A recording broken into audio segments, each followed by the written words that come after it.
Talofa lava, this is Pacific Waves from RNZ Pacific. I'm Susanna Suisuiki. Coming up, We are still in the blind. where will the next COP meeting be held? Also, I don't think there's an awful lot of them around. I think most of them have passed away. So you're looking at a very small number. what happens next now that the Samoa bill has passed? And later, New Zealand and Australia as receiving nations with the resources, they should train more of their own people. strengthening health systems across the Pacific. A decision on whether Australia and the Pacific will host COP31 is coming down to the wire. Turkey is the other option. Fiji's Deputy Prime Minister told Lydia Lewis he's confident Australia will secure the bid, despite COP29 wrapping up Friday with no announcement as of Thursday. Biman Prasad says it's crunch time. It is not only an Australian COP, it is going to be a Pacific COP. And we've had a number of COPs held this part of the world. Of course, the next one is in Brazil, but we are obviously saying that, we can't come back in the region again. Pacific has not had a chance, and this is a very legitimate, appropriate bid by Australia and the Pacific to have COP31 hosted in the Pacific under the leadership of Australia. The Pacific, as far as we are concerned, as far as Fiji is concerned, as far as the forum leaders are concerned, they have made their position very clear, and we hope that at the end of the day, Australia and the Pacific will get the bid to host COP31. And I think that's what will happen eventually. And what negotiations have taken place so far today? What is it like on the ground? You mean in terms of the bid or general discussions and the agreement at COP29? Meanwhile, Greenpeace Pacific spokesperson Shiva Goundan, who's also in Baku, says negotiations have been frustratingly slow from all angles. It's been extremely slow. This COP has been very different from the other COPs. There's been very little progress across a lot of areas. You've had many thematic areas going to Rule 16, which means the presidency then sets aside what they want to do with it. Do they just move it to the next COP, or do they put in a process? And then you've got some unclosed or undecided kind of areas, and NCQG is one of them, the new collective quantified goal. Now, in terms of frustrations with COP31, well, Turkey hasn't pulled out yet. Remember, it's between Australia and Turkey in terms of hosting it, Australian Pacific plus and Turkey, but Turkey hasn't pulled out, which means that there is no process under the UNFCCC or the convention in sorting out how this gets resolved. We are still in the blind in a way, like as in we don't know what's going to happen. And is it frustrating that Turkey continues to push for the bid, knowing the significance to the Pacific? Yeah, look, it's frustrating not because Turkey has put their name for it, because they're also claiming that they are being impacted by climate disasters, etc.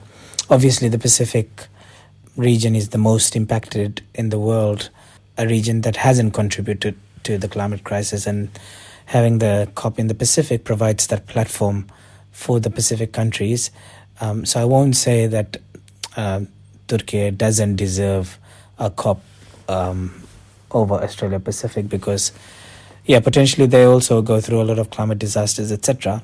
But it's the process itself that is a bit frustrating, because currently I don't think there is any mechanism or process under the UNFCCC that allows for this to be sorted if there is like this deadlock, between two groups vouching for the COP. There's no process to sort it out, but they'll have to come up with a process, because it needs to be decided soon so that the countries or the regions have the time to prep for the organizing of it, because these are not small events, these are quite big.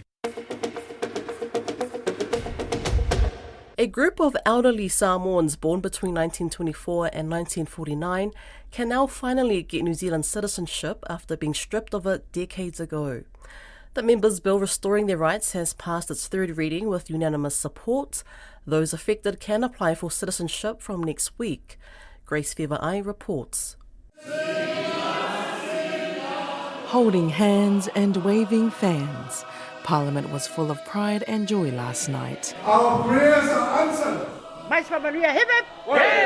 About 200 people packed in listening as one by one MPs gave their support.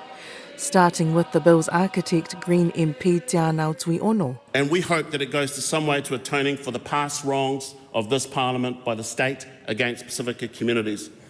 Let's savour this small but significant victory and carry forward the momentum to achieve possibly even greater things. Labour leader Chris Hipkins ended his speech with this message. Today is about correcting and finally recognising thousands of Samoan New Zealanders who have always had the right to New Zealand citizenship.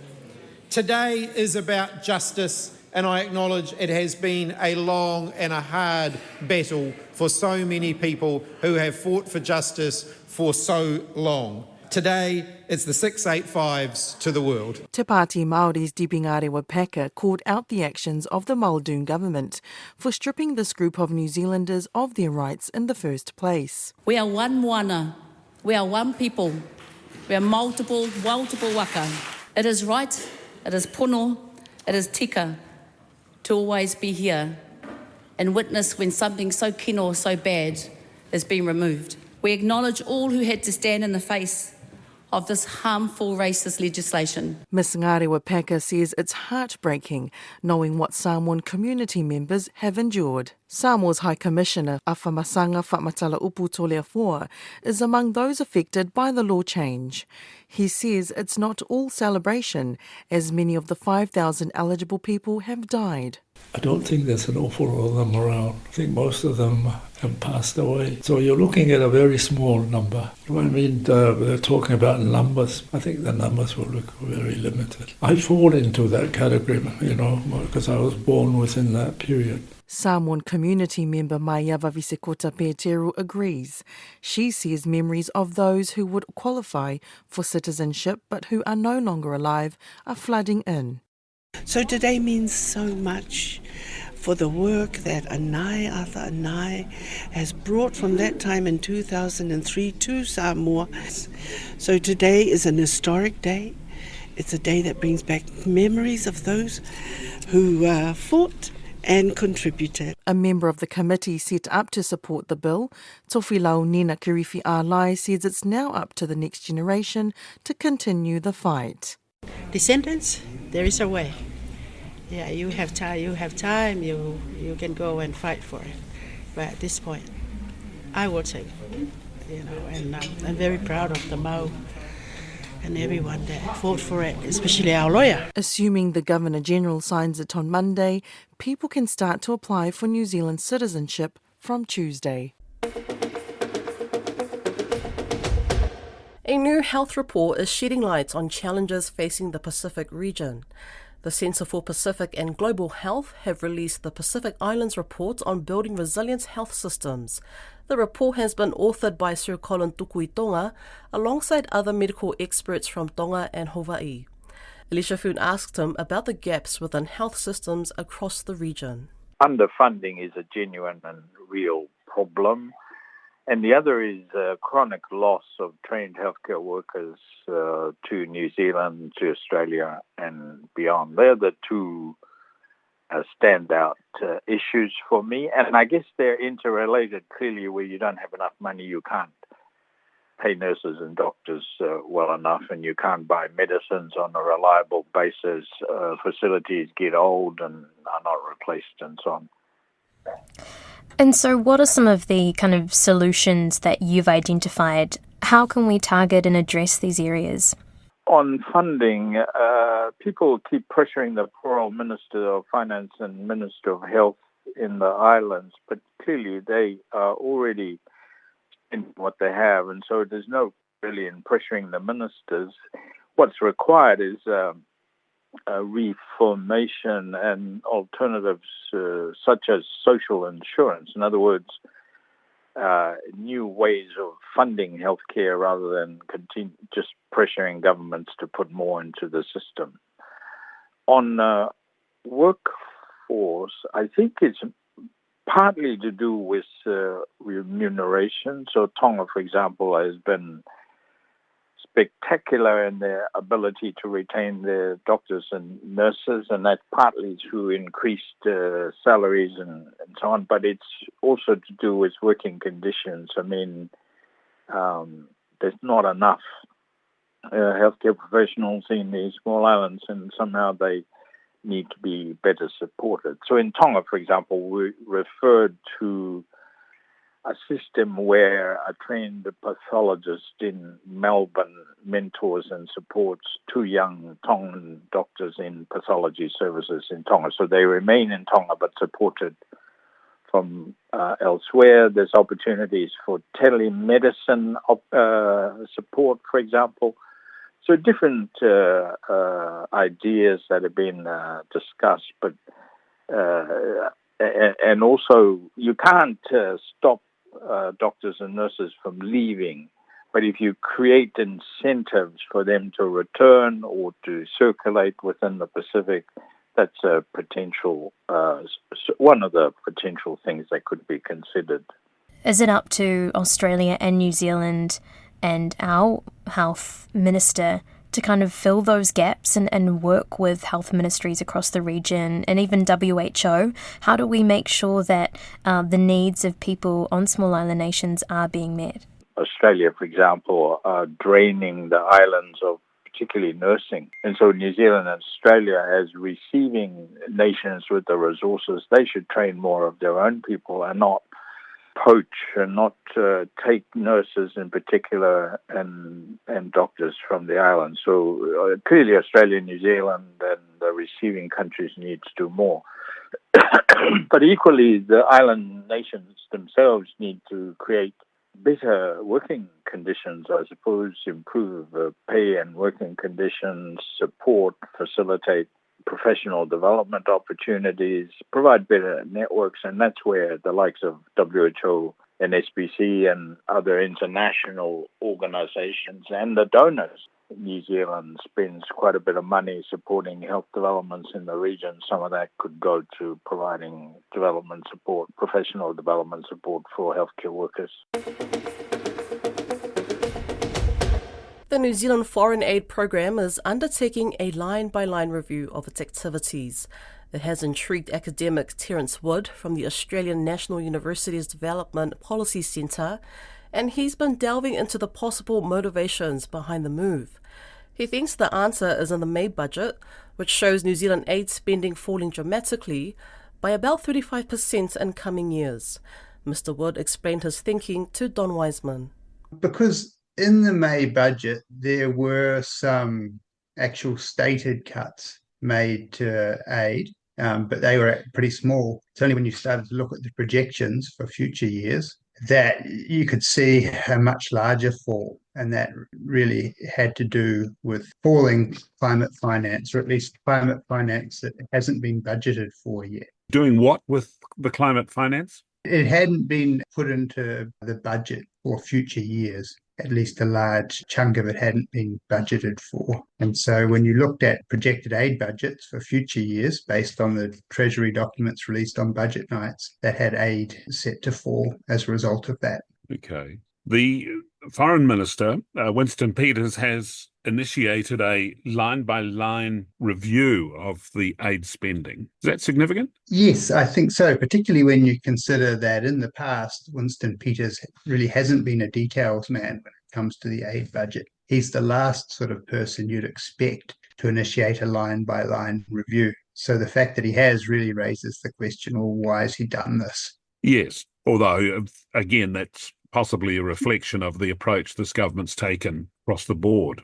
Yeah, possibly, or certainly, although Winston Peters rules the roost when it comes to foreign affairs, and so it must reflect either a real change in habits when it comes to Peters's engagement with the aid program, or the fact that there is some pressure, I suspect, on the aid program to find cost savings, potentially to fund future climate finance promises. It's going back a long way. There has been this desire to have 0.7%, I think, of GDP as the amount of money a nation puts toward foreign aid. New Zealand's got quite high a few years ago, but at the end of this exercise, with these cuts, it's going to be minuscule, isn't it? Yeah, it'll be somewhere between 0.1% and 0.2%, and we will be one of the least generous of all the OECD's donor countries. A lot of New Zealand aid goes into the Pacific, and the Pacific has got a whole new focus on it these days, even more so than when Winston Peters was last Foreign Minister. Cutting the aid budget could potentially substantially undermine all that.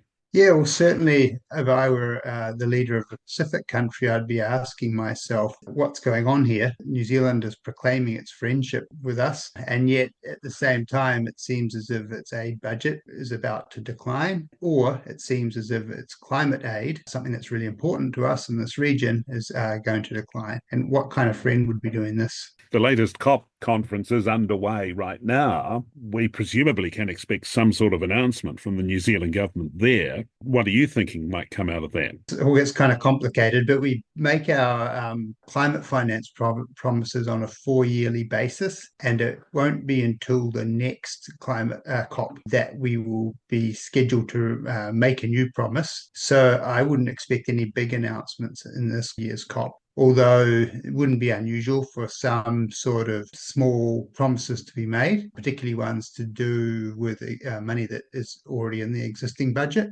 It's easy enough to promise money that you already promised, but to do it again in a way that sounds like you're being even more generous than you are, that will have to wait until the next COP before we see exactly what New Zealand plans to do with its climate finance in coming years.